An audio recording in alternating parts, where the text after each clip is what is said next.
Olá malta, bem-vindos a mais uma dica rápida. Então, que barulho é este? Finalmente vou conseguir mostrar-vos que barulho é este. É o barulho de uma fuga de escape. Essa fuga de escape está localizada, eu sei que isto não é um coletor para este carro, para este motor, mas é para vocês visualizarem o que é que se passa. Essa fuga está localizada na junta de escape. E vocês dizem, ok, eu troco a junta de escape e está resolvido. É errado. Ok, tenho que colocar a junta à mesma, mas tenho que fazer bem mais do que isso. A razão pela qual vocês ouvem o ruído, para começar, é que, como vocês podem ver, esta junta é multicamada. Ok? E o ar do escape a passar por estas camadas vai fazer o barulho que vocês estão a ouvir. Quando vocês deixam de ouvir o barulho, porque já andaram tanto tempo com isso assim, é porque estas camadas, onde o escape está a passar, desaparecem, ficam queimadas.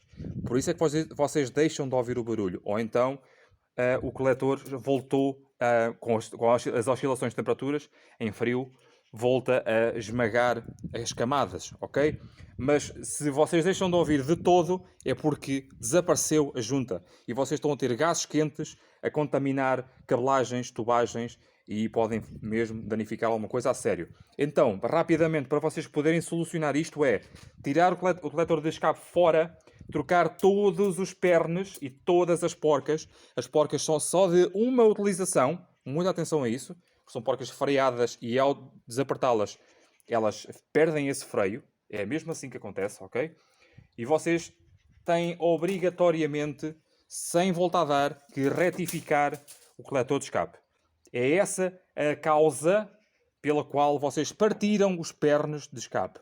Foi por isso que eles partiram, porque o coletor dobra-se e arranca o perno, parte o perno.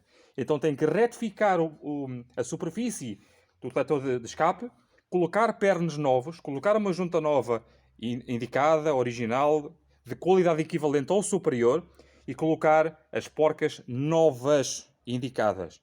O aperto 25 Nm de dentro para fora. E fazem isso apenas uma vez na vida. Se vocês não fizerem a retificação, vão passar sempre a fazer o mesmo trabalho. Okay? Até à próxima, pessoal. Tchau!